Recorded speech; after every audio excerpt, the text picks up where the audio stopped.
Ramadan Al-Mubarak diperkenalkan para ulama Rabbani sebagai syahrul jihad, yang ditunjukkan oleh besarnya pengorbanan Rasulullah SAW dan para sahabat di masa lalu ketika berjuang di bulan suci Ramadan demi tegaknya Islam dalam kehidupan, hingga Islam pun menginjakkan kakinya di bumi Nusantara.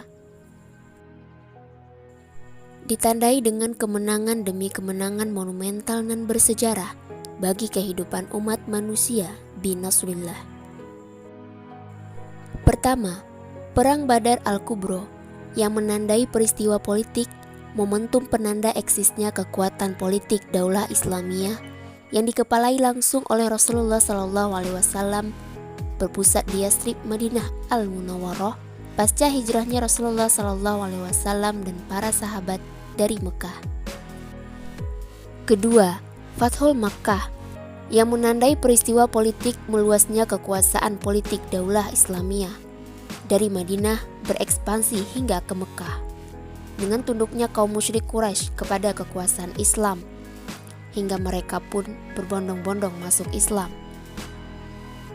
Apabila telah datang pertolongan Allah dan kemenangan, dan kamu lihat manusia masuk agama Allah dengan berbondong-bondong, maka bertasbihlah dengan memuji Tuhanmu dan mohonlah ampun kepadanya. Sesungguhnya Dia adalah Maha Penerima Taubat. Momentum Fathul Makkah jelas menandai lahirnya babak baru, era futuhat hingga Islam pun sampai ke bumi Nusantara, menebarkan rahmat bagi alam semesta. Menariknya, kedua kemenangan besar tersebut terjadi ketika umat Islam menegakkan ibadah saum Ramadan. Maka sangat relevan jika bulan Ramadan pun harus dijadikan sebagai momentum pengokoh perjuangan Islam. Sebagaimana relevannya perjuangan memperjuangkan kebangkitan Islam dan kaum muslim, dengan tegaknya kembali kehidupan Islam dalam naungan Al-Khilafah ala minhajin nubuwah, sistem politik yang diwariskan oleh Salafuna al-Sholih, sebagaimana bisyarah Rasulullah SAW dan para sahabatnya.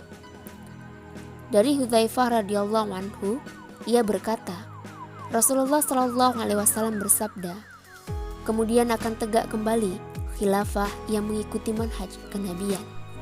Sangat relevan jika Ramadan Al-Mubarak kita jadikan sebagai momentum pengokoh dakwah Islam. Bukan waktunya berpangku tangan bermalas-malasan, bahkan di tengah wabah corona. Mari kita jadikan Ramadan sebagai momentum memantaskan diri sebagai orang yang berdakwah menolong dinullah. Manakala dakwah ilallah merupakan salah satu amal soleh yang menjadi sebab turunnya pertolongan Allah dalam firman-Nya, wahai orang-orang yang beriman, jika kalian menolong din Allah, maka Dia akan menolong kalian dan meneguhkan kedudukan kalian.